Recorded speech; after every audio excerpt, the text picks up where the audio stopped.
பருவமழை தன்னுடைய இயல்பை மாறி ரொம்ப காலகட்டமாக ஆயிட்டு இருக்கு. அதனுடைய தொடர்ச்சியை தான் நம்ம வந்து பார்க்குறோம். சென்னை அப்படி பொறுத்த வரைக்கும் இங்கே மழை பொழிந்தால் இயல்பாக தண்ணி வடிந்து போகிற மாதிரி நம்மளுடைய நகரம் கட்டமைக்கப்பட்டிருக்குன்னா இல்லை. அப்போ இந்த வெள்ளத்தை வடிகால் பண்ணுவதற்கு நமக்கு இந்த ஸ்டாம் வாட்டர் ட்ரெயின் சிஸ்டம் இருக்குது. இதன் மூலமாக தண்ணியை நம்ம வெளியே கொண்டு போய் நகரத்துக்கு தேங்காமல் பார்த்துக்கலாம். ஆனால் அது ஒர்க் ஆகுதான்னு கேட்டிங்கன்னா இல்லை. அப்போ நீங்கள் மேலும் நகரமே மாக்குறீங்க, பசுமை பரப்பு வந்து அழிக்கிறீங்க, திருப்பி வீடு கட்டுறீங்க, ரோடு போடுறீங்க, பிரிட்ஜு கட்டுறீங்க, தண்ணி வந்துட்டு தேங்கி நிற்கக்கூடாதுன்னா எப்படி இருக்கும்? எந்த இடத்துல வேணாலும் நான் நிலத்தை வாங்கி வீடு கட்டலாம் அப்படிங்கிறது இருக்கும். இல்லாதப்பட்டவர்கள் என்ன பண்ணுறாங்கன்னா ஆத்தங்கரை ஓரமாகவோ நீர்நிலையில் போயிட்டு அவங்க என்ன பண்ணுறாங்க, சின்னதாக குடிசை போட்டு வாழக்கூடாது. இந்த சோஷியல் எக்கனாமிக்கல் டிஸ்பேரிட்டிங்களா, இது முக்கியமான பிரச்சனை. டெக்னாலஜி கேட்கணும், நம்மளோட உரிமை இல்லையா? அப்போ இதை வந்து நீங்கள் இன்டர்நேஷ்னல் கிளைமேட் டாக்ஸ் சண்டை போட்டு வாங்கணும். இந்தியா அந்த வேலையை செய்ய தவறுகிறது. மேயர் லெவலில் வந்து வரைக்கும் பேசணும். ஏன்னா இவங்க தான் டேரெக்டாக பீப்புள் கூட கனெக்டில் இருக்காங்க இல்லைங்களா? இவங்களுக்கு தான் தெரியும் எந்த பகுதியில் என்ன பிரச்சனை இருக்குது, என்னவாக இருக்கணும் அப்படின்னு சொல்லிட்டு. குறைந்த விலை நிறைந்த தரம், தங்கள் தேவைகள் அனைத்தும் ஒரே இடத்தில். ஜெயச்சந்திரன். மெரிபா பன்னீர் soda, I trust Meriba. Aachi அதிரசமா விடுங்க, கையில தட்டி சூடான எண்ணெயில பொரிச்சா அதிரசம் ரெடி. சார் வணக்கம் சார். வணக்கம். எப்படி இருக்கீங்க? நல்லா இருக்கு சார். ஆக்சுவலாக வந்து வடகிழக்கு பருவமழை வந்து அந்த சீசனுக்கு முன்னாடியே வந்து தொடங்கிருச்சு அப்படின்னு சொல்கிறாங்க. கிட்டத்தட்ட ஒரு 10 நாட்களில் வந்து தமிழ்நாடு முழுவதுமாக ஒரு அடைமழை விட்டு மழை இந்த மாதிரி மழை சீசனாக போயிட்டுருக்கு. ஸோ இங்கே சென்னையை பொறுத்த வரைக்கும் அங்கங்கே சாலைகளாக இருக்கட்டும், இல்லை ரோடாக இருக்கட்டும், பகுதிகளாக இருக்கட்டும், வீடு குடியிருப்பு பகுதியில் அங்கங்கே தண்ணி நின்றுட்டே இருக்கு. ஸோ பூவுலகின் நண்பர்களாக இருக்கக்கூடிய நீங்கள் இது என்ன மாதிரி கருத்தாக பார்க்குறீங்க? ஸோ இதில் என்னென்னலாம் மாற்றங்கள் இருந்ததுன்னா நல்லா இருக்கும் அப்படின்னு நினைக்கிறீங்க? உங்களோட கேள்வியில் ஒரு 2-3 லேயர்ஸ் இருக்குது. ஃபர்ஸ்ட் திங் வந்து நார்த் ஈஸ்ட் மான்சூன் வந்து ரொம்ப முன்னாடியே வந்துடுச்சு அப்படின்னு. அப்படி இல்லை, நமக்கு இது கரெக்டான மழைக்காலம். நமக்கு வந்து கரெக்டாக உங்களுக்கு வந்து புரட்டாசி முடிஞ்சு ஐப்பசி அப்படிங்கிறது தான் மழை காலம் இல்லைங்களா? கரெக்டாக ஐப்பசி வர்றதுக்கு 2 நாளுக்கு முன்னாடி தான் மழை இருக்கும். ஸோ கரெக்டாக அந்த சீசன் வந்து கரெக்டாக தான் இருக்குது. ஒன்லி திங் என்ன அப்படின்னா, இந்த மான்சூனுடைய இயல்புத்தன்மை அப்படிங்கிறது மாறி இருக்கு. அது நம்ம ரொம்ப கடந்த காலங்களில் நம்ம வந்து சொல்லிக்கிட்டே இருக்கோம். வந்துட்டு காலநிலை மாற்றம் வந்து இன்னைக்கு வந்து மழையினுடைய தன்மையை வந்துட்டு கடுமையாக மாற்றி அமைத்திருக்கு. அதனுடைய பிறழ்வுத்தன்மையை தான் நம்ம வந்து பார்க்குறோம். ஸோ மான்சூன் தன்னுடைய இயல்பை மாறி, பருவமழை தன்னுடைய இயல்பை மாறி ரொம்ப காலகட்டமாக ஆகிட்டுருக்கு. அதனுடைய தொடர்ச்சியை தான் நம்ம வந்து பார்க்குறோம். ஸோ அந்த வகையில் இந்த மழையினுடைய வரத்து, அதனுடைய தன்மை அப்படிங்கிறது மாறி இருக்கு. இது இந்த யதார்த்தத்தை நம்ம வந்து புரியும். இந்த யதார்த்தத்தை புரிந்து கொண்டு சென்னையில் தண்ணி தேங்கக்கூடிய இந்த பிரச்சனை இருக்குங்களா, இது நம்ம வருடந்தோறும் பேசிகிட்டு இருக்கோம். கிட்டத்தட்ட கடந்த ஒரு 10 வருஷமாக பேசிட்டு நினைக்கிறேன். 2015 பேசிக்கிட்டு இருக்கோம். 2015க்கு முன்பாக இந்த அளவுக்கு அதிகமாக பேசப்பட்டிருக்குமா அப்படின்னு அன்னைக்கு இருந்த ஊடகத்திலுமே நான் சொல்கிறேன். இந்த அளவுக்கு பேசப்பட்டிருக்குமானா ரொம்ப கம்மி தான். ஏன் அப்படின்னா, ஒரு 30 வருடங்களுக்கு முன்பாக மழை வெள்ள பாதிப்பு அப்படிங்கிறது நமக்கு 30 வருஷத்துக்கு ஏதாச்சும் ஒரு வாட்டி தான் வரும். ஸோ வந்து நமக்கு முன்பாக இருந்த தலைமுறைகள் எல்லாமே அவங்களோட வாழ்நாளில் ஏதோ ஒரு வாட்டி வந்து பார்த்திங்கன்னா அதிகப்படியான மழை வெள்ளத்தை பார்த்துருப்பாங்க, அல்லது ஒரு புயலை வந்து பார்த்துருப்பாங்க. இவ்வளோதான் அவங்க அவங்க வாழ்நாளிலே பார்த்துருக்கக்கூடிய இயற்கை பேரிடராக இருக்கு. ஆனால் இப்போ சமீப காலத்தில் இந்த intensity and frequency of extreme climatic events இருக்குங்களா, அது அதிகரித்திருக்கு. ஓகே. அப்போ இந்த மாதிரி இயற்கை பேரிடருடைய தன்மையும் அதனுடைய வரத்தும் என்பதும் அதிகரித்திருக்கு. அப்போ ஒரு ஷார்ட் டேர்மில் அதிகப்படியான மழைப்பொழிவு அப்படிங்கிறத நம்ம வந்து பார்க்குறோம். அதே நேரத்தில் தொடர்ச்சியாக மழை வெள்ள பாதிப்பையும் நம்ம வந்து பார்க்குறோம். இது இரண்டுமே நடந்து கொண்டு இருக்கிறது. ஸோ அந்த வகையில் கடந்த 10 வருடங்களாக தொடர்ச்சியாக சென்னையில் மழை பெஞ்சா தண்ணி நிற்குது அப்படிங்கிற ஒரு பிரச்சனை விடுங்க. அப்போ இந்த ஒரு இயற்கை பேரிடர் அதிகரிச்சிருக்கு அப்படிங்கிறது 2வது காரணம். 3வது இதில் ஒரு பிரச்சனை என்னென்னா, சென்னையினுடைய கட்டுமானத்தை நீங்கள் பேசிக்காக வந்து புரிஞ்சுக்கணும். சென்னை அப்படி பொறுத்த வரைக்கும் இங்கே மழை பொழிந்தால் இயல்பாக தண்ணி வடிந்து போகிற மாதிரி நம்மளுடைய நகரம் கட்டமைக்கப்பட்டிருக்குன்னா இல்லை. அப்படியான ஒரு சயின்டிஃபிக்காக நிர்மாணிக்கப்பட்ட நகரமானு கேட்டிங்கன்னா கிடையாது. ரொம்ப ஒரு அன்சைன்டிஃபிக்கான கட்டுமானங்கள் இருக்கக்கூடிய ஒரு நகரமாக தான் இருக்குது. இந்தியாவிலும் பெருநகரங்கள் எல்லாமே அப்படி தான் இருக்குது. சண்டிகார் மட்டும்தான் ஓரளவுக்கு சயின்டிஃபிக்லி ப்ராப்பர்லி டிசைன்டு சிட்டின்னு சொல்லுவாங்க. அதை தவிர்த்து இந்தியாவெங்கும் இருக்கக்கூடிய எல்லா பெருநகரங்களுமே வந்து அன்சைன்டிஃபிக்காக இருக்கக்கூடிய நகரங்கள் தான். அன்சைன்டிஃபிக் நான் எந்த சென்ஸில் வந்து சொல்கிறேன்னா, ஒரு நகரம் இருக்குது, ஒரு பகுதி இருக்குதுன்னா அதனுடைய ஜியோகிராஃபியை நீங்கள் அண்டர்ஸ்டாண்ட் பண்ணி அதுக்கேற்ற மாதிரி தான் நீங்கள் வந்து ஒரு கட்டுமானங்களை செய்யணும். இப்போ நம்மக்கிட்ட ஒரு ட்ரெடிஷ்னலாக இருக்கக்கூடிய கன்ஸ்ட்ரக்ஷன் எடுத்துக்கோங்க. இப்போ கல்லணை எடுத்துக்கோங்க. கிட்டத்தட்ட ஒரு 1000 வருஷமாக அந்த ஒரு இது இருக்குது. அதே மாதிரி நம்மளுடைய பழைய கோயில் கட்டிட முறைகளை வந்து நீங்கள் எடுத்துக்கோங்க. எவ்வளவு மழை பொழிவாக இருந்தாலும் வெயிலாக இருந்தாலும் தாங்கி நிற்கக்கூடிய ஒரு கட்டுமானம் அது இருக்குது. அதுக்குள்ளே ஃபேன் அப்படிங்கிறது கிடையாது. இல்லைங்களா? ஆனால் அது குளிர்விக்க தன்மையோடு தான் இருக்குது, வெயிலில் கூட குளிர்விக்க. அப்போ ஏதோ ஒரு நம்மகிட்ட ஒரு ட்ரெடிஷ்னலாக இருக்கக்கூடிய கட்டுமான முறை எது சொல்லுதுன்னா, அந்த ஜியோகிராஃபிக்கை அண்டர்ஸ்டாண்ட் பண்ணி அதுக்கேற்ற மாதிரி ஒரு கட்டுமான முறை அப்படிங்கிறது இருக்குது. இப்போ நம்ம நகரமை இப்போ நிர்ணயிக்கக்கூடிய கட்டுமானங்கள் வந்து இந்த சென்னையினுடைய இந்த புவியியல் அமைப்பை புரிந்து கொண்டு அதற்கேற்ற ஒரு கட்டுமானம் கேட்டிங்கன்னா கிடையாது. இப்போ அமெரிக்காவில் கம்ப்ளீட்லி வந்து அங்கே அவங்களுடைய சீதோஷ நிலைமைக்கு ஏற்ற மாதிரி ஃபுல்லாக கிளாஸஸ் வச்சு அவங்க பில்டிங் கட்டுறாங்க. நாம் இங்கேயே அப்படி கட்டணும்? கடற்கரை ஓரமாக இருக்கும்போது நீங்கள் வந்து கம்ப்ளீட்லி வந்து கிளாஸஸ் வச்சு கட்டணும், காற்று வர மாதிரி தானே நீங்கள் கட்டணும் இல்லையா? ஃப்ரீ வென்டிலேஷன்ஸ் இருக்க மாதிரி தானே கட்டணும்.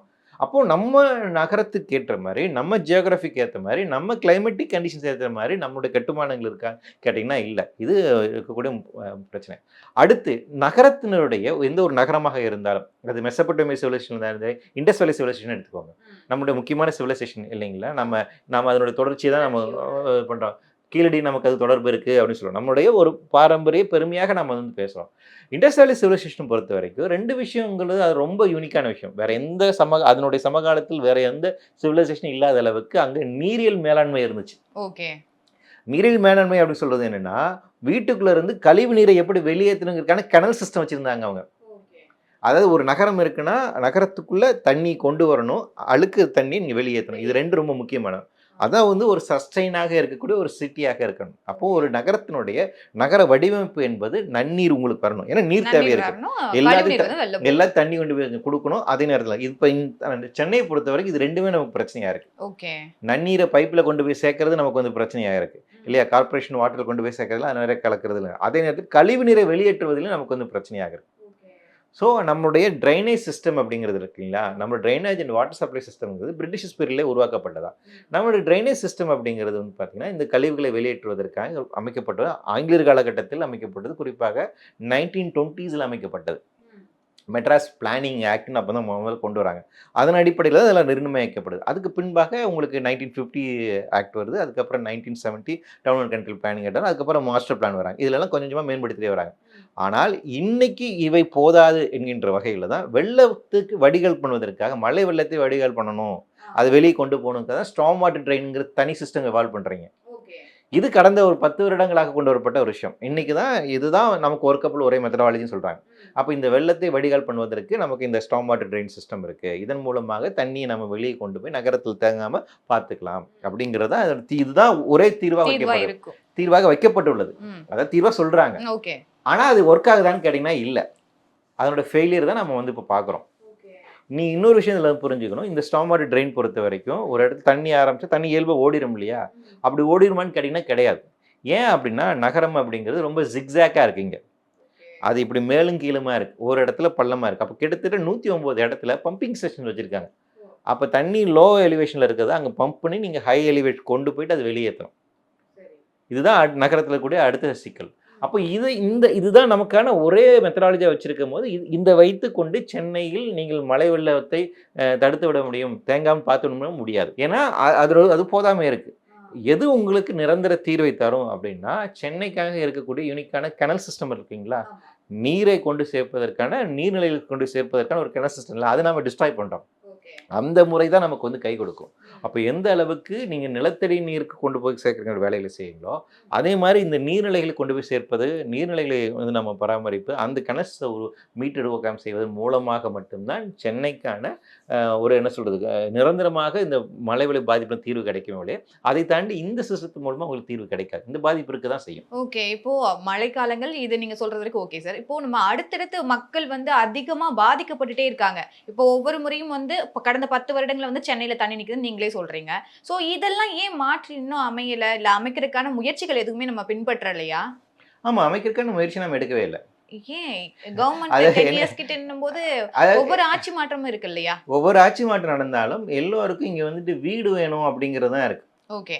மக்களை பொறுத்த வரைக்கும் எங்களுக்கு வந்துட்டு வீடு வேணும் அப்படிங்கிறதான். அதாவது அது எந்த நீர்நிலைகளாக இருந்தாலும் அது கட்டுமானம் மாற்றணுங்கிற ஒரு பார்வை இருக்கு இல்லைங்களா. அடிப்படையில் அரசுக்கும் இந்த பார்வை இருக்குது, பெரும்பான்மையான மக்களுக்கும் இந்த பார்வை இருக்குது. இது இருக்கிற வரைக்கும் இந்த தீர்வு கிடைக்காது. நமக்கான சிக்கல், பேசிக்கான சிக்கல் அதுதான். சின்ன இடம் கிடைச்சா கூட அங்கே ஒரு வீடு கட்டணும் அப்படின்னு ஒரு எண்ணம் இருக்குல்ல, அது ஏதாவது ஒரு கான்கிரீட் இதாக மாற்றணும் அப்படிங்கிற ஒரு எண்ணம் இருக்கு இல்லைங்களா. அது ஒரு அடிப்படையில். மூன்றாவதுல இருக்க முக்கியமான பிரச்சனை, ஒரு நபருக்கு அதிகமான நிலங்களுக்கு வழங்கப்படுவதும் இன்னொரு நபருக்கு வந்து நிலைமை இல்லாமல் இருக்கலாம், இந்த பிரச்சனை இருக்குது. அப்போ சரிசமம் இப்போ வந்து நீங்கள் மேற்கத்திய நாடுகள் எடுத்துக்கிட்டிங்கன்னா அவங்க வந்து உன் வீடு இப்படி தான் டிசைன் பண்ணுறாங்க, இந்த அளவுக்கு மேலே நீ கட்டக்கூடாதுன்னு அது கவர்மெண்டே டிசைன் பண்ணி டிசைட் பண்ணுது. ம். இவ்வளோக்குள்ள தான் நீ வந்து பண்ணணும், இவ்வளோ ரூம்ஸ் தான் அதில் இருக்கணும் அப்படின்னு. அது உள்ளுக்குள்ள இன்டீரியர் என்ன வேணா பண்ணிக்கோ, பட் ஆனால் இவ்வளவு ஸ்கொயர் ஃபீட்டில் தான் இருக்கணும் அப்படின்னு டிசைன் பண்ணுங்க. நாம அப்படி பண்றது இல்ல. அப்ப என்ன பண்றாருன்னா, ஒருத்தர் மிகப்பெரிய அளவுல வீடு கட்டுறாரு, பெரிய பங்களா கட்டுறாரு, இன்னொருத்தருக்கு வாழ்றதுக்கு இடம் இல்லாம இருக்கு. அப்ப இந்த டிஸ்பாரிட்டி இருக்கீங்களா, அப்ப இந்த டிஸ்பாரிட்டி நீங்க அட்ரஸ் பண்ணாம சென்னையில எல்லாருக்கும் வீடு அப்படிங்கிறது பிரச்சனையா இருக்கும். அப்போ பணம் படைத்தவர்கள் எந்த இடத்துல வேணாலும் நான் நிலத்தை வாங்கி வீடு கட்டலாம் அப்படிங்கிறது இருக்கும். இல்லாதப்பட்டவர்கள் என்ன பண்றாங்கன்னா, ஆத்தங்கரை ஓரமாகவோ நீர்நிலையில போயிட்டு அவங்க என்ன பண்றாங்க, சின்னதாக குடிசை போட்டு வாழக்கூடிய இருக்கும். அப்ப இந்த அடிப்படையில் இருக்கக்கூடிய இந்த சோஷியல் எக்கனாமிக்கல் டிஸ்பாரிட்டிங்களா, இது முக்கியமான பிரச்சனை. அப்போ இந்த பிரச்சனை இருக்கும் போது வந்துட்டு அரசு வந்து என்ன நினைக்கிறேன், நமக்கு இன்னொரு விஷயம் இருக்குன்னா, நகர்மயமாக்கல் மூலமாக தான் வளர்ச்சி அடையும் அப்படின்னு நம்புறாங்க அரசனுடைய கொள்கை. அப்ப நகர்மயமாக்கலுக்கு என்ன வந்து பண்றாங்கன்னா, சென்னை சுற்றி இருக்கக்கூடிய ஏரியால எல்லாத்தையும் புதுசா எதை கொண்டு வாங்கன்னு, பரந்தூர் கொண்டு வாங்க, இந்த பக்கம் சேட்டலைட் சிட்டி கொண்டு வாங்க, நாளை சிட்டி கொண்டு வாங்க, இந்த பக்கம் சிப்காட் கொண்டு வாங்கன்னு. இது எல்லாமே பசுமை பரப்புகளா இருக்கு. அப்ப சென்னை பெரிய அர்பன் அதுக்கு பேர் வைக்கிறாங்க. சென்னையோட சுற்றளவை வந்து அதிகப்படுத்தணும். இன்னைக்கு கிரேட்டர் சென்னை அப்படிங்கிறது ராணிப்பேட்டை வரைக்கும் இருக்கு. திருவண்ணாமலை, காஞ்சிபுரம், செங்கல்பட்டு, இது எல்லாமே சென்னைக்குள்ளே கொண்டு வராங்க. அப்போ நகரத்தை வந்து விரிவாக்கம் செய்வது, மேலும் நகரமயமாக்குதல் அப்படிங்கிறது தான் பார்வையாக இருக்குது. அப்போ நீங்கள் மேலும் நகரமயமாக்குறீங்க, பசுமை பரப்பு வந்து அழிக்கிறீங்க, திருப்பி வீடு கட்டுறீங்க, ரோடு போடுறீங்க, பிரிட்ஜு கட்டுறீங்க, சிப்காட் கொண்டு வரீங்க, ஏர்போர்ட் கொண்டு வரீங்க அப்படின்னா, அப்போ உங்களுக்கு வந்துட்டு அந்த தண்ணி வந்துட்டு தேங்கி நிற்கக்கூடாதுன்னா எப்படி இருக்கும்? ஸோ இப்போ நகர்மயமானதை நம்ம நோக்கி போகிறதுனால தான் இங்கே வந்து இந்த கட்டுமானங்கள் சரியில்லைன்ற ஒரே ஒரு காரணத்துக்காக கடந்த எத்தனை ஆண்டுகள் ஆனாலும் தண்ணி நிற்கிறதுன்ற ஒரு ஸ்டேட்மெண்ட் இருக்கு. ஸோ இப்போ இதை சமாளிக்கிறதுக்கு மக்கள் ஏதோ ஒரு வழிகளை பண்றாங்க, கவர்மெண்ட் சைட்லையும் பல வழிகளை பண்ணிட்டு இருக்காங்க. ஸோ இதெல்லாம் நடக்காம இருக்க, கட்டுமானங்கள் போதிய அளவில் இல்லைன்றதையும் நம்ம ஏற்றுக்கிட்டு தான் வேண்டியதா இருக்கு. ஸோ இதை மக்கள் மட்டும் இல்லாம காலநிலை மாற்றம்னு நடக்கலையா சார்? அந்த காலநிலை மாற்றத்தை எப்படி வந்து பேலன்ஸ் பண்ணலாம் சார்? அதாவது என்னன்னா, காலநிலை மாற்றத்தை வந்து இப்போ பேலன்ஸ் பண்ண முடியுமா, அப்படி அந்த இடத்துக்கு நாம இல்லை. ஸோ அது வந்து இப்போ இயற்கையை நீங்க எப்படி பேலன்ஸ் பண்ண முடியும்? முடியாது இல்லையா? இயற்கை அது தன் போக்குல போய்கிட்டு இருக்கு. இப்போ இயற்கை இப்போ ஒரு புதிய இயல்பு நிலைக்கு வந்திருக்கு. அந்த இயல்பு நிலையை புரிந்து கொண்டு அதற்கேற்றமான கட்டுமானங்கள் செய்யறது, அதுக்கேற்ற மாதிரி வாழ கற்றுக்கொள்ளணும். மிட்டிகேஷன், அடாப்டேஷன் அதான் சொல்றாங்க. இன்னைக்கு புதிய இயல்பு அப்படிங்கிறது என்னன்னா, உங்களுக்கு அதிகப்படியான வெயிலை கொண்டு வரும், அதிகப்படியான மழையை கொண்டு வந்துகிட்டு இருக்கு, அதிகப்படியான புயலை கொண்டு வரும், அதிகப்படியான குளிரை கொண்டு வரும். எல்லாம் எக்ஸ்ட்ரீமிட்டிஸ் தான். இந்த எக்ஸ்ட்ரீமிட்டிஸ்க்கு ஏற்ற மாதிரி உங்க வாழ்வியலை உங்க சூழலை அமைக்கணும். இப்போ நகர்மயமாக்கல் அப்படி நம்ம என்ன சொல்ல வரோம்னா, நகர்மயமாக்கல் அப்படிங்கிறது ஒரு எக்கோசென்ட்ரிக்கா இருக்கணுங்கிறோம். நகர்மயமாக்கலே வேண்டாம் அப்படிங்கிற இடத்துல இருந்து நாம சொல்றோம். நகர்மயமாக்கல் அப்படிங்கிறது எக்கோசென்ட்ரிக்கா இருக்கும். இங்க இருக்கக்கூடிய எல்லா பசுமை புறப்பை அழிச்சிட்டு நீங்க கட்டுமானம் செய்யணுங்கிறது அல்ல. அந்த இயற்கை சூழலை பாதுகாத்து எப்படி நீங்க கட்டுமானங்களை உருவாக்கணுங்கிற பார்வை இருக்குல்ல, அது தேவை. சென்னைக்கு இன்னும் ஓப்பன் ஸ்பேஸ் தேவை, இன்னும் கிரீனரி தேவை.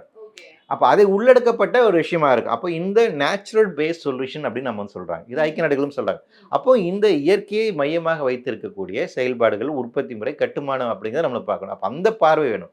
அப்போ என்னன்னா, இன்னைக்கு காலநிலை மாற்றம் ஒவ்வொரு பகுதியிலும் ஒவ்வொரு பிரச்சனையும் உண்டாக்கி வருகிறது. அப்போ சென்னைக்கு என்ன பிரச்சனை இருக்கும், காஞ்சிபுரத்துக்கு என்ன பிரச்சனை இருக்கும், செங்கல்பட்டுக்கு என்ன பிரச்சனை இருக்கு என்பதை நீங்க வர்னபிலிட்டி அசஸ் பண்ணிட்டு அங்க என்ன மாதிரி கட்டுமானங்களை கொண்டு வரலாம், அங்க என்ன திட்டங்களை கொண்டு வர முடியும், அங்க என்ன சாலை மேம்பாட்டு விஷயங்களை பண்ண முடியும் என்பதற்கான அறிவியல் ரீதியாக இருக்கக்கூடிய ஆக்ஷன் பிளான் ஒன்று, கிளைமேட் ஆக்ஷன் பிளான் சொல்லுங்களா, அதன் அடிப்படையில் தான் நம்ம வந்து சமூகத்தை நிர்மாணிக்க வேண்டும், கட்டுமானங்களை கொண்டு வர வேண்டும், எந்த வளர்ச்சி திட்டங்களாலும் செயல்படும். ஸோ இதுதான் இதுக்கான தீர்வாக இருக்குது. இப்போ இந்த பார்வை இருக்குங்களா, இந்த இன்டர்கனெக்டடாக இருக்குங்களா, இந்த பார்வை நிற்கல. இன்னைக்கு கிளைமேட் சேஞ்ச் பொறுத்த வரைக்கும் அது வந்து என்விரான்மெண்ட் டிபார்ட்மெண்ட் தனி வேலை. ஆமாம், ஃபாரஸ்ட் டிபார்ட்மெண்ட்காரங்க பார்த்துக்குவாங்க, அவங்க மரம் நடுறாங்க, வெட்லேண்ட் மிஷன் வச்சுருக்காங்க, அவங்க பார்த்துக்குவாங்க.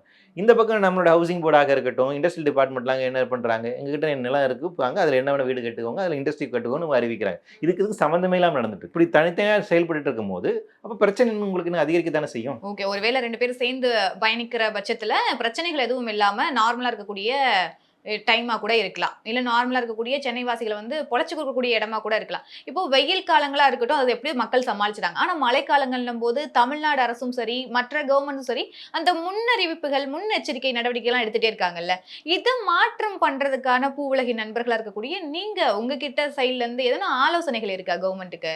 அதாவது நீங்கள் 2 விஷயம் சொன்னீங்க. ஒன்று வந்துட்டு வெயிலாச்சு நம்ம எப்படியே சமாளிச்சிடலாம், மழை எப்படி சமாளிக்கிறது, அந்த கருத்தில் நான் மாறுபடுறேன். வெயில் நீ சமாளிக்க முடியாது. ஓகே, வெயில் எந்த அளவுக்கு இப்போ ஆல்ரெடி ஒன்றும் இல்லை. இப்போ இந்த கரூர் நடந்த இன்சிடென்ட்டாக இருக்கட்டும், நாமக்கலாக இருக்கட்டும், மதுரை ஆகட்டும், போன வருஷம் அந்த ஏர் ஷோ, இதில் எல்லாமே வெயிலில் தானே மக்கள் இறந்து போனாங்க இல்லைங்களா? முதல் காரணம் வெயில் தான்.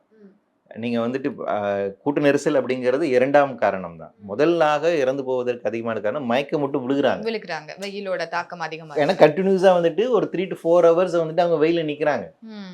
அவ்வளோ ஹீட் அங்கே வந்துட்டு இருக்கு. அந்த ஹீட் தாங்க முடியாம தான் மக்கள் ஃபர்ஸ்ட் மயக்க வர்றாங்க. அதுக்கப்புறம் தான் அடுத்தடுத்த பிரச்சனைகள் உருவாகுது. அப்போ என்னன்னா வெயில் கொள்கிறது மக்களை. ஆல்ரெடி இறந்துட்டு இருக்காங்க. இப்போ இடிமின்னல் தாங்கி எப்படி 5 பேர் இறந்து போறாங்க இல்லைங்களா? மழையும் அதே மாதிரி தான். அதேதான். ஸோ இப்போ மழை வெள்ள பாதிப்பு அப்படிங்கிறதுல மழை வெள்ள பாதிப்பு அப்படிங்கிறதுக்கு உங்களுக்கு 2 மாதம் தான். ஆனால் மீதி இருக்கக்கூடிய 10 மாதம் நீங்கள் வெயில தான் இருக்கணும். அண்ணா யூனிவர்சிட்டி வந்துட்டு ஒரு ஆய்வறிக்கை வெளியிட்டிருக்காங்க. அவங்க வந்து தெர்மல் டிஸ்கம்ஃபர்ட்னஸ் அப்படின்னு சொல்கிறாங்க. அதாவது வெப்பத்தன்மையும் தாங்க முடியாத அளவுக்கு உங்களுக்கு இருக்கும். வருஷத்துக்கு உங்களுக்கு 20-30 நாள் இருக்கும் அப்படின்னு சொல்கிறாங்க. ஆனால் இன்னும் சில ஆய்வுகள்லாம் அப்படி இல்லை, 100 நாட்களுக்கு மேலே இருக்கும். 100-110 நாள் வந்துட்டு தாங்க முடியாத அளவுக்கான வெயில் இருக்குங்கிறாங்க. அப்போ வெயில் மிகப்பெரிய ஒரு பிரச்சனையாக நமக்கு இருக்குது. நகர்மயமாதலோட மிகப்பெரிய ஒரு பிரச்சனையாக நகரத்தில் நீங்கள் இவ்வளோ வெப்பத்தில் எப்படி வாழ போகிறீங்கன்னு. அர்பன் ஹீட்டிங் எப்படி நமக்கு மழை ஒரு முக்கியமான பிரச்சனையோ, உங்களுக்கு புயல் முக்கியமான பிரச்சனையோ, அதோட முக்கியமான பிரச்சனை உங்களுக்கு வெயிலும் இருக்கும். ஸோ அப்போ வெயிலை நாம் எப்படி எதிர்கொள்வது அப்படிங்கிறது ஒரு மிகப்பெரிய ஒரு சவால் தான்.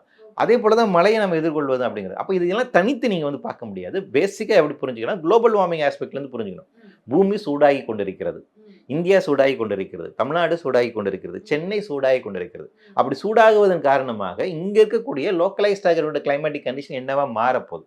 அப்படி லோக்கலைஸ்டு கிளைமேட் கண்டிஷன் மாறுச்சுன்னா எந்த பகுதியில் என்ன மாதிரி பிரச்சனை உண்டாக்கும்? ஒன்றும் இல்லை. இப்போ நீங்கள் வந்துட்டு ஒரு மாடி வீட்டில் இருக்கீங்கன்னா 3ஆவது மாடியில் நீங்கள் இருக்கீங்கன்னா உங்களுக்கு அதிகமாக வெக்க இருக்கும் இல்லைங்களா? 2ஆவது மாடியில் இருக்கிறவருக்கு கம்மியாக இருக்கும். ஏன்னா டைரக்ட் ஸ்டாண்டில் நீங்கள் தான் இருக்கீங்க. அங்கே இருக்கும்போது நீங்கள் ஏசி இல்லாமல் நீங்கள் வாழ முடியாது. சரி, அப்படி நீங்கள் ஏசி பயன்படுத்தணும் அப்படின்னு ஆரம்பிக்கிறீங்க அப்படின்னா எலக்ட்ரிசிட்டி டிமாண்ட் ஆகும். ஒரு நாளைக்கு சென்னையினோட மின்சார தேவை எவ்வளோ தெரியுமா? 2000 மெகாவாட்.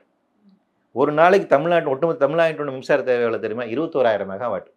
இந்த 21,000 மெகாவாட்டில் வந்து பார்த்தீங்கன்னா 75% மின்சாரம் வந்துட்டு நமக்கு நிலக்கரியில் தான் கிடைக்குது. அது நெய்வேலியாக இருக்கட்டும், நார்த் சென்னை தெர்மல் பவர் ஸ்டேஷனாக இருக்கும். நிலக்கரியை நீங்கள் வந்து நிலக்கரி பயன்படுத்தி மின்சாரம் தயாரிக்கும் போது அதில் என்ன வருது? கார்பன் வெளியேறுது, கார்பன் டை ஆக்சைடு வெளியேறுது. கார்பன் டை ஆக்சைடு பூமி சுற்றி சேர்ந்து என்ன பண்ணுது? பூமி சூடாக்குது. அப்போது மின்சார தேவை அதிகமாச்சுன்னா அதிகமான நிலக்கரி எரிப்பீங்க, அதிகமான கார்பன் எமிட் ஆகும். அதிகமான கார்பன் பூமி இன்னும் வேகமாக சூடாகும். அப்போ நமக்கு நாமே பிரச்சனையை பண்ணுறோம். ஓகே, இதுக்கான தீர்வு என்ன? நீங்கள் எலக்ட்ரிசிட்டியை கம்மியாக பயன்படுத்தணும், நிலக்கரியிலேருந்து நீங்கள் வெளியேறணும். இது எப்படி ஒவ்வொரு மனுஷங்கிட்ட தனியா போய் நம்ம சொல்லிட்டு இருக்க முடியுமா? நீங்க தனியா சொல்ல முடியாது. அதனாலதான் வந்துட்டு அரசுக்கு நான் சொல்றது இந்த விஷயங்களை 90ல பேச ஆரம்பிக்கப்பட்ட விஷயம். நமக்கு என்னன்னா, நம்ம அந்த பஸ்ஸை விட்டுட்டோம். பிரச்சனை அதுதான். 1992ல காலநிலை மாற்றத்துக்கான முதல் ஒப்பந்தம் போட்டாங்க. அந்த ஒப்பந்தம் இந்தியா கையெழுத்து போட்டுச்சு. அப்பவுமே பேசுனாங்க நிலக்கரியோட பயன்பாட்டை குறைங்கன்னு. அதுக்கப்புறம் 2015 பாரிஸ் அக்ரிமெண்ட் வந்துச்சு. அப்பவும் சொன்னாங்க நிலக்கரி ஃபாசில் ஃபியூயல்லேருந்து வெளியே வாங்கன்னு சொன்னாங்க. 2018ல இப்போ ஒரு முக்கியமான ஒரு ஆய்வறிக்கை வெளியிட்டாங்க ஐபிசி. இன்னும் உங்களுக்கு 20 வருஷம் டைம் இருக்குது, அதுக்குள்ளே செஞ்சு குறைக்கிற வழியை பாருங்க. ஆனால் இன்றைய அளவுக்கு நம்ம நிலக்கரியோட பயன்பாட்டை குறைக்கல. இதுக்கான ஆல்டர்னேட்டிவ் எதுனா நம்ம சைட்லேருந்து கண்டுபிடிச்சிருக்கோம். ரெனியூபிள் எனர்ஜி இருக்குது, சோலார் எனர்ஜி இருக்குது, நிச்சயமாக எனர்ஜி அது சயின்டிஃபிக்காக இருக்கக்கூடிய மாற்றுதெல்லாம் இருக்குது. ஆனால் அரசாங்கம் இதனோட வர்த்தகம் சார்ந்திருக்கூடிய இந்த விஷயத்தில் தான் இருக்கிறாங்க. ஏன்னா வர்த்தக இன்ட்ரெஸ்ட் இருக்குல்ல, ஒவ்வொரு கம்பெனிக்கான வர்த்தக இன்ட்ரெஸ்ட்ங்க. ஸோ அது சார்ந்து அதான் இருக்காங்க. அப்போ இந்த அரசியல் இருக்குல்ல, ஏன் வந்து ட்ரம்ப் வந்து இன்னைக்கு வந்து திருப்பி ஆயில் அண்ட் கேஸ் தான் பேசிகிட்டு இருக்காரு? ட்ரம்ப் வந்த உடனே அவர் முக்கியமான சொன்ன விஷயம் என்னன்னா, காலநிலை மாற்றம் தொடர்பாக இருக்கக்கூடிய பாரிஸ் அக்ரிமெண்ட்ல நான் வெளியேறேன்னாரு.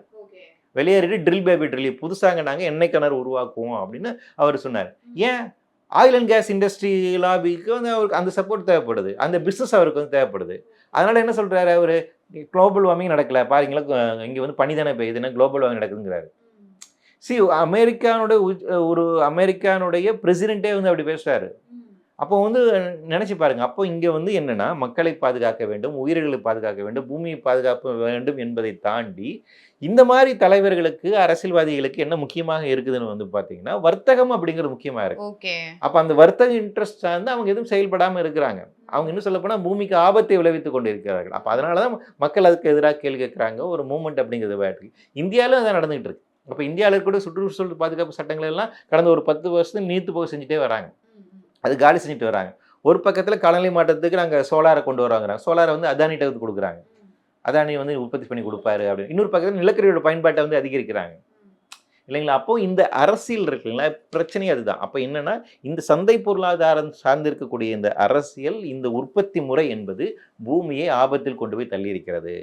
அப்போ இந்த ஆபத்து என்பது சாதாரணப்பட்ட எளிய மக்களுக்கு நமக்கு அதிகமாக இருக்கு.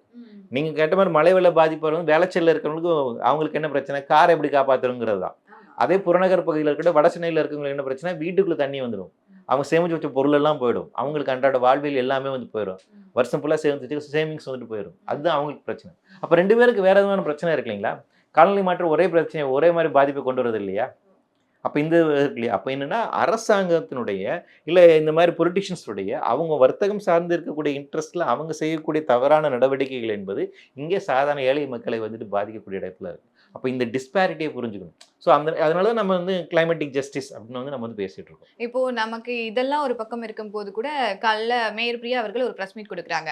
ஸோ என்னதான் இருந்தாலும் சென்னையை பொறுத்த வரைக்கும் ரோடுகள் வந்து கண்டிப்பாக வந்து டேமேஜ் ஆகும் தான். ஸோ அதை வந்து நாங்கள் பேட்ச் ஒர்க் பண்ணிடுவோம், அதுக்கான நிதியும் ஒதுக்கிருக்கோம். இதுக்கு முன்னாடி சிங்கார சென்னைன்னு சொல்லிட்டு ஒரு ஸ்கீமுக்கு வந்து கிட்டத்தட்ட 4000 கோடின்னு நினைக்கிறேன், அவ்வளோ ஸ்கீம்ஸ் இருந்துச்சு 1 இயருக்கு. ஸோ அப்படின்னும் போது அந்த 4000 கோடியில் வந்து இந்த வேலைகள் போதுமான அளவு முடியலையா, இல்லை இதுக்கான ரீசன்ஸ் என்ன? இல்லை 4000 கோடி இல்லை, தொடர்ச்சியாக இந்த மாதிரி எவ்வளோ செலவு பண்ணிகிட்டே தான் இருக்காங்க. நீங்கள் என்னென்னா இந்த மாதிரி நிகழ்வு வேர்ல்டு பேங்க் நிறைய ஃபண்ட் பண்ணிகிட்டே தான் இருக்காங்க. தொடர்ச்சியான பியூட்டிஃபிகேஷன் ஆஃப் சென்னை பேசுகிறோம், பியூட்டிஃபிகேஷன் ஆஃப் பீச் வந்து நம்ம வந்து பேசுகிறோம் இல்லைங்களா? இந்த மாதிரி இவை இந்த கட்டுமானங்கள் இவை எல்லாமே என்னென்னா கடந்த 30 வருடங்களுக்கு முன்பாக இருந்த சென்னையினுடைய டெம்பரேச்சர் என்ன, சென்னையோட கிளைமேட்டிக் கண்டிஷன் அதுக்கு ஏதுவாக கட்டப்பட்டது. இன்றைக்கி காலநிலை மாற்றம் ஒரு புதிய இயல்பு இருக்குது. ஸோ நீங்கள் அந்த புதிய இயல்புக்கு சொல்லிட்டு அவங்களுடைய கட்டுமானங்கள் குறையும். இவங்க பண்ணக்கூடிய வேலை என்னெல்லாம் என்ன, ஏற்கனவே இருக்கக்கூடிய விஷயங்களை திருப்பி பண்ணிட்டு இருக்கிறது, அது மாற்றிட்டு இருக்கு அப்படிங்கிற வேறு பேரில் பண்ணிட்டு இருக்காங்களே ஒழிய காலநிலை மாற்றம் இங்கே என்ன பண்ணுதுங்கிற அந்த ஒரு லாங் விஷனோட அடிப்படையில் செய்கிறாங்களா அப்படின்னா கிடையாது. ஸோ வந்து இங்கே என்ன நடக்குது அப்படின்னா சரி இந்த பக்கம் ரோடு போடணும் இந்த பக்கம் லைட் போடணும் அப்படிங்கிறது அந்த ஸ்டேட்டஸ்கோவை மெயின்டைன் பண்ணுறக்கூடிய வேலையில் தான் இருக்குது ஒழிய புதிய ஒரு விஷயத்தை நாம் செய்ய வேண்டிய தேவை இருக்குது. நம்மளோட எல்லா விஷயங்களையும் மாற்றி அமைக்க வேண்டி இருக்குன்னு அந்த பார்வை வந்துருச்சா அப்படின்னு கேட்டிங்கன்னா இல்லை. ஓகே, மக்களுக்கான தீர்வு கொடுக்குற இடத்துக்கே இன்னும் வரலையா? பாலிசி மேக்கர்ஸ் லெவலில் இன்னும் வரல. பாலிசி லெவலில் வந்து பார்த்தீங்கன்னா இன்றைக்கி நம்ம வந்து தமிழ்நாட்டுக்கான கவர்னிங் கவுன்சில் இருக்குது, கிளைமேட் கவர்னிங் கவுன்சில் இருக்குது, மிஷன்ஸ் அறிவிச்சிருக்கோம், கிளைமேட் மிஷன் அறிவிச்சிருக்கோம், ஒரு ஸ்பெஷல் டைரக்டர் இருக்கார், டிஸ்ட்ரிக்ட் லெவலில் ஆஃபீஸர்ஸ் இருக்காங்க. ஆனால் இது எல்லாம் ஒவ்வொரு துறைக்கும் வந்துட்டு போயிருக்கா, கிராஸ் ரூட் லெவலில் போயிருக்கா, முனிசிபல் லெவலில் போயிருக்கா, பஞ்சாயத்து லெவலில் போயிருக்கான்னு கேட்டிங்கன்னா இல்லை. அப்போ என்னென்னா கொள்கை அளவில் சில முன்னெடுப்புகள் நடந்திருக்கு, அது நடைமுறையில் அப்படிங்கிறது வரல. இப்போ அட்மினிஸ்ட்ரேட்டிவ் வயசில் வந்து பார்த்தீங்கன்னா இந்த மாதிரி இயற்கை பேரிடரை வந்து நேரடியாக உள்ளாட்சி அமைப்புகள் தான் எதிர்கொள்ளணும். அப்போ வந்து இந்த மேயராக இருக்கட்டும், மற்ற வார்டு கவுன்சிலர்ஸாக இருக்கட்டும், இவங்க தான் எதிர்கொள்ளணும். இவர்களில் எந்த அளவுக்கு காலநிலை மாற்றத்தை புரிந்து வைத்துக் கொள்கிறார்கள் ஒரு கேள்வி இருக்குது. சில வார்டு கவுன்சிலர்ஸ் அந்த மாதிரி பேசுகிறாங்க, அது ரொம்ப ஒரு ஆரோக்கியமான விஷயமாக இருக்குது. ஆனால் அது போதாமல் இருக்குது. இன்னும் அவங்க தான் ஃப்ரண்ட் லைன்லேருந்து இது வந்து செய்யணும். அப்போ இன்றைக்கி வந்து கிளைமேட் சேஞ்சை ஃபஸ்ட்டு அவங்க தான் வந்து பேசணும், மேயர் தான் வந்து பேசணும். கிளைமேட் சேஞ்சினால இன்றைக்கி சென்னையில் இவ்வளோ பிரச்சனை இருக்குது, அப்போ இது எதிர்கொள்வதற்கு நாங்கள் இருக்கோம், இந்த திட்டங்கள் இருக்குன்னு அந்த உள்ளாட்சி அங்கேருந்து பேசணும். அவர்கள் பேசாத வரைக்கும், அங்கே நடக்க வரைக்கும் நமக்கான தீர்வு கிடைக்காது. இன்றைக்கி முதலமைச்சர் பேசுகிறாரு இல்லைங்களா, அமைச்சர் பேசுகிறாங்க, அதோட அந்த லெவலில் தான் இருக்குது. அப்படி இல்லாமல் இங்கே மேயர் லெவலில் வந்து வரைக்கும் பேசணும். ஏன்னா இவங்க தான் டேரெக்டாக பீப்புள் கூட கனெக்டில் இருக்காங்க இல்லைங்களா, இவங்களுக்கு தான் தெரியும் எந்த பகுதியில் என்ன பிரச்சனை இருக்குது, என்னவாக இருக்கணும் அப்படின்னு சொல்லிட்டு இல்லையா. அப்போ அவர்கள் அதை உள்வாங்கி கொண்டு அதற்கேற்ற மாதிரி திட்டங்களை வடிவமைப்பு செய்யணும். ஆனால் இன்னும் என்னென்னா இன்னும் ரொம்ப பழையதாக இருக்காங்க. மேயர் ஆரம்பித்து அந்த காலக்கட்டே திருப்பி இன்றைக்கும் விளக்கெரியலையா, லைட் எரியலையா போடுறது, தண்ணி கொண்டு போகணுமா, ரோடு சரியில்லையா, இந்த பிரச்சனை தான் பேசிகிட்டு இருக்காங்களே ஒழிய இதெல்லாம் 150 வருஷத்துக்கு முன்னாடி இருந்த உள்ளாட்சி அமைப்புகளுடைய பணிகள். ஆனால் இன்றைக்கி வேறு நிலைமைக்கு வந்துட்டோம். இன்றைக்கி கிளைமேட் எமர்ஜென்சின்னு பேசுகிற அளவுக்கு வந்துட்டோம். அப்போ இந்த எமர்ஜென்சி எதிர்கொள்கிற அளவுக்கு அவங்க வரணும். ஸோ அந்த நகர்வு இன்னும் ஏற்படலை. இப்போ தமிழ்நாடு அரசை பொறுத்த வரைக்கும் இந்த சில விஷயங்கள்லாம் இன்னும் அவங்க வந்து புரிஞ்சுக்கல, இந்த அறியாமையில் இருக்காங்க. ஸோ இதை நம்ம தமிழ்நாடு வந்து வேற ஒரு கண்ட்ரி கூட, அங்கே இருக்கக்கூடிய கண்ட்ரி வந்து இவ்வளோ அழகாக ஒர்க் பண்ணிட்டு இருக்காங்க அப்படின்னு சொல்லிட்டு எதனா ஒரு நாடை வந்து நீங்கள் கம்பேர் பண்ணி சொல்ல முடியுமா?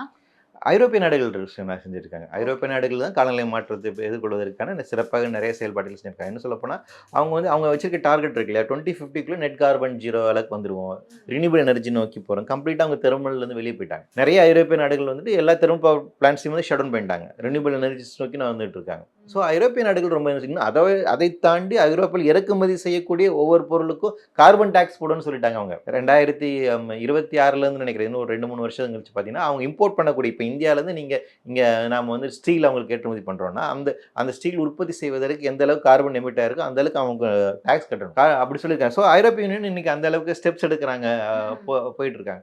ஸோ அமெரிக்காவுக்கு சில மாகாணங்களுக்கு இந்த மாதிரி நிறைய முன்னோக்கி நடவடிக்கைகளை மேற்கொண்டுட்டு இருக்காங்க. ஈவன் சைனாவில் கூட செஞ்சுட்டு இருக்காங்க. அப்போ உலகங்களில் இருக்கக்கூடிய மற்ற நாடுகள் எல்லாம் ரொம்ப சரி. இதில் என்ன ரொம்ப முக்கியமான விஷயம்னா காலநிலை மாற்றத்துக்கு எந்த வகையிலும் காரணம் இல்லாத சின்ன சின்ன நாடுகள் தான் அதிகமாக பாதிப்படைய போகிறாங்க. குட்டி தீவுகள்லாம் மூழ்கிடுவோம் இல்லைப்பா. நேபாளிலேருந்து பெரிய அளவுக்கு எமிஷன் இல்லை, ஆனால் அவங்களுக்கு பாதிப்பு இருக்குது. பாகிஸ்தான்லேருந்து பெரிய அளவுக்கு எமிஷன்ஸ் இல்லை. சிந்து ப்ரொவின்ஸ் கம்ப்ளீட்டாக காலியாகுது மழை பொழிவின் காரணமாக. பங்களாதேஷுக்கு காரணம் இல்லை. அப்போ பிரச்சனை என்ன, 3ஆம் உலக நாடுகள் காலநிலை மாற்றத்துக்கு காரணம் இல்லை. அவங்க வந்து இந்த கார்பன் எமிஷன் அதிகமாக பண்ணவே இல்லை. ஆனால் அவர்களுக்கு பாதிப்பு அதிகமாக இருக்குது. இதுக்கெல்லாம் காரணமாக இருக்கக்கூடிய வளர்ந்த நாடுகள் இருக்காங்க. அதில் அமெரிக்கா இன்னும் மாறலை. இனி எமிஷன் அதிகமாக தான் பண்ணிட்டு இருக்காங்க. அதனால பாதிப்பு அதிகமாக இருக்குது. அப்போ இன்டர்நேஷ்னல் லெவலில் இந்த கேள்விகள் கேட்கணும், இந்த சினாரியோவில் கொஸ்டின் பண்ண வேண்டியது இருக்கு இல்லைங்களா? அதை வந்து இந்தியா போன்ற நாடுகள் செய்யணும், ஆனால் செய்வதில்லை. ஸோ ஜியோ பொலிட்டிக்கில் அந்த ஒரு ஃபாரின் பாலிசியில் நம்மளுடைய அந்த ஒரு ஃபெயிலியர் அப்படிங்கிறது இருக்குது. அப்போது வாய்ப்பு இருக்க கூட விஞ்ஞான வளர்ச்சி இருக்கிற நாடுகள் வந்து தங்களை பாதுகாப்பதற்கு நடவடிக்கை மேற்கொள்கிறாங்க. மேற்கத்திய நாடுகள் அதை செய்கிறாங்க. 3ஆம் உலகுக்கு தேவையான டெக்னாலஜிஸ் அவங்க கொடுக்கணும், கிளைமேட் ஃபண்டு கொடுக்கணும். இது காலநிலை மாற்றத்துக்கான ஒப்பந்தம். ஆனால் அதை அவங்க செய்ய தவறுறாங்க. ஆனால் நாம் அதான் பாதிப்படைகிறோம். அப்போ என்ன அப்படின்னா, நமக்கு இன்றைக்கி நம்ம கிளைமேட் ஃபண்டு கேட்கணும், டெக்னாலஜி கேட்கணும், நம்மளோட உரிமை இல்லையா? அப்போ இதை வந்து நீங்கள் இன்டர்நேஷ்னல் கிளைமேட் டாக்ஸை சண்டை போட்டு வாங்கணும். இந்தியா அந்த வேலையை செய்ய தவறுகிறது. அப்போ நம்ம வெறுமனே வந்துட்டு இதில் வந்துட்டு என்ன செஞ்சுட்டாங்க, மற்ற நாடுகள் செய்ய முடியல அப்படின்னா, இந்தியா ஒரு ஏழை நாடு, ஒரு கலோனியல் நாடாக இருந்த நாடு தான் இல்லைங்களா? அப்போ நமக்கான வளர்ச்சிக்கான உரிமை இருக்குது. அப்படி இருக்கும்போது மேற்கத்திய நாடுகள் செய்த இந்த தவறுக்கு அவர்கள் பொறுப்பேற்று அவர்கள் கிளைமேட் ஃபண்ட் தரணும் அப்படிங்கிறதான் அந்த பிரின்சிபல். அப்போ அந்த கிளைமேட் ஃபண்டுக்காக நம்ம சண்டை பண்ணணும் இல்லையா? எனக்கு டெக்னாலஜி கூட நீங்கள் சண்டை பண்ணணும் இல்லையா? இந்தியா அதை செய்ய தவறுகிறது. ஸோ ஃபாரின் பாலிசியோட ஃபெயிலியர் அது. புரியுது. இப்போ இது வரைக்கும் நீங்க சொன்னது வரைக்கும் ஏதோ ஒரு சில விஷயங்களும் நம்ம சைடும் கவர்மெண்ட் சைடும் வந்து தவறுகள் இருக்குன்றத ஏத்துக்கிட்டு தான் வேண்டியதா இருக்கு. ஸோ இந்த இடத்துல வந்து சென்னை மட்டும் இல்லாம புற பகுதிகளில் இருக்கக்கூடிய மக்கள் வந்து இந்த தண்ணியில தத்தளிக்கிறதுக்கான ரீசன் ஒரு பக்கம் இருந்தாலும் கூட இவங்களுக்கு எதனா முன்னெச்சரிக்கை நடவடிக்கைகளா நீங்க பூவுலகின் நண்பர்கள் இருக்கக்கூடிய மக்கள் மீது வந்து ஒரு புரிதல் இருக்கக்கூடிய நீங்க மக்களுக்கு முன்னெச்சரிக்கைகளா இதெல்லாம் பண்ணினா பிரச்சனைகள் எதுவும் இருக்காது அப்படின்னு எதனா சொல்ல வரீங்களா? இல்லை, மழை வெள்ள பாதிப்பை பொறுத்த வரைக்கும் எங்கே இயல்பாக தண்ணி தேங்கும் அப்படிங்கிறது கடந்த கால அனுபவத்திலேருந்து அவங்களுக்கு வந்து தெரியுது. ஸோ அதெல்லாம் எதிர்கொள்றது. இப்போ என்னென்னா 10 வருடத்துக்கு முன்பாக வந்து பார்த்தீங்கன்னா மழை வெள்ள பாதிப்பு வரும்போது அன்னைக்கு மக்கள், சென்னை மக்கள் ரியாக்ட் பண்ணதுங்கிறது வேற. ஆனால் சமீப காலத்தில் அவங்களே ஓரளவுக்கு அடாப்ட் ஆகிட்டாங்க. எப்படி இதுக்கு வந்து நமக்கு செய்யணும் அப்படிங்கிற ஒரு இது வந்திருக்கு. ஸோ அதனால் அவர்களுக்கு அந்த இது இருக்குது. நான் அவங்ககிட்ட சொல்லக்கூடிய ஒரு விஷயம் என்னென்னா, உங்கள் பகுதியில் ஏற்படக்கூடிய பாதிப்புகளை பொறுத்த வரைக்கும் அதை எதிர்கொள்வதற்கு அரசு என்ன திட்டங்களை செய்திருக்கிறார், உங்கள் பகுதி பிரதிநிதி என்ன செஞ்சிருக்கிறார் என்பதை நீங்கள் கேள்விக்குட்படுத்தணும் அப்படிங்கிறது. ஸோ அவங்க என்ன செஞ்சுருக்காங்க அப்படிங்கிற ஒரு கேள்வி இருக்குங்களா? சிவில் சொசைட்டியாக வந்துட்டு உங்கள் பகுதியினுடைய மக்கள் பிரதிநிதிகள் வந்து அவர்களுடைய செயல்பாடுகள் கண்காணிப்பதும் அவர்கள் ஒழுங்காக செயல்பட வைப்பதும் என்பதும் உங்களுக்கான ரொம்ப அடிப்படையான ஒரு விஷயம். உங்கள் அளவில் சரி மழை வருது, நான் வந்துட்டு வீட்டில் பன் வாங்கி வச்சுக்குவேன், பிரெட் வாங்கி வச்சுக்குவேன், கேண்டில் வாங்கி வச்சுக்குவேன் அப்படின்னு நீங்கள் தயாராகிறது இருக்கீங்களா? அதோடு சேர்த்து சரி இந்த பகுதியில் என் தண்ணி நிற்குது, இந்த தண்ணி நிற்பதுக்கான காரணம் என்ன, அதுக்கு அரசாங்கம் என்ன செஞ்சுருக்கா, அந்த கேள்வி நாம் கேட்குறோம் இல்லையா? அஸ் சிவில் சொசைட்டியாக நமக்குள்ள அந்த ரெஸ்பான்சிபிலிட்டி இருக்குல்லையா, ஒரு கான்ஸ்டியூஷனல் ரெஸ்பான்சிபிலிட்டி, அதை நாம் வந்து செய்யணும். ஸோ அந்த ஒரு விழிப்புணர்வு மக்களுக்கு வேணும் அப்படின்னு நினைக்கிறேன். சார், இப்போ அது மட்டும் இல்லாமல் குட்டி குட்டி தீவுகளா ஏதோ ஒரு நாடு பண்ற தப்புக்காக குட்டி குட்டி தீவுகள் வந்து பாதிக்கப்படுதுன்னு சொல்றீங்க. ஸோ அது மாதிரி இந்தியாவை பொறுத்த வரைக்கும் இப்போ தமிழ்நாடே எடுத்துப்போம். தமிழ்நாட்டில் இந்தந்த பகுதிகள்லாம் அதிகமாக பாதிக்கப்படுறாங்க. இவங்களுக்கு என்ன சொல்யூஷன் அந்த மாதிரி எதுனா இருக்கா? சமீபத்தில் வந்து அண்ணா யூனிவர்சிட்டி அவங்களுடைய ஆய்வறிக்கை ஒன்று வெளியிட்டாங்க. கடந்த பிப்ரவரி மாதம் வெளியிட்டாங்க. ஸோ அதில் வந்து என்னென்னா, நாகப்பட்டினம் தான் தமிழ்நாட்டில் மோஸ்ட் வர்னபிள் டிஸ்ட்ரிக்ட் அப்படின்னு சொல்கிறாங்க. காலநிலை மாற்றத்தின் காரணமாக மிகவும் பாதிப்புக்குள்ளாகக்கூடிய மாவட்டமாக நாகப்பட்டினம். இன்னும் குறிப்பாக சொல்லணும்னா என்டையர் டெல்டாவே ரொம்ப பெரிய பிரச்சனைகள் தான் இருக்குது. டெல்டாவுக்கான இருக்குது, கடலோரம் சார்ந்திருக்கக்கூடிய மாவட்டங்கள்லாம் இருக்குது. அதே போல் தருமபுரி, கிருஷ்ணகிரி இந்த மாதிரி சில மாவட்டங்கள். அப்போ வர்னபிலிட்டி அசஸ் பண்ணியிருக்காங்க. அப்போ ஒவ்வொரு பகுதியிலும் என்ன மாதிரி பிரச்சனைகள் உண்டாகக்கூடும், என்ன ஆபத்து இருக்கும் என்பதற்கான ஆய்வறிக்கை வெளியிட்டிருக்காங்க. ஸோ அதன் அடிப்படையிலிருந்து நம்ம ஒவ்வொரு மாவட்டத்துக்கு என்ன செய்யணும், ஒவ்வொரு பகுதிகளுக்கு நம்ம என்ன செய்யணும் அப்படின்னு அரசு திட்டம் தீட்ட வேண்டும். ஸோ அதுதான் கிளைமேட் ஆக்ஷன் பிளான்னு சொல்கிறாங்க. ஸோ அந்த பிளான் நம்ம வந்து உருவாக்க வேண்டிய ஒரு இடத்துல இருக்குது. அது அந்த ப்ராசஸில் இருக்கிறாங்க. ஸோ அது வந்து அதை நம்ம இன்னும் பயன்படுத்த வேண்டிய ஒரு தேவை அப்படிங்கிறது இருக்குது. ஓகே சார், எங்களுக்காக நிறைய நேரங்களை வந்து ஒதுக்கி பல கருத்துக்களை சொல்லியிருக்கீங்க. நன்றிகள் சார். நன்றி. குறைந்த விலை நிறைந்த தரம் தங்கள் தேவைகள் அனைத்தும் ஒரே இடத்தில். ஜெயச்சந்திரன். மெரிபா பன்னீர் soda. I trust Meriba. Aachi அதிரசமா விடுங்க, கையில தட்டி சூடான எண்ணெயில பொரிச்சா அதிரசம் ரெடி.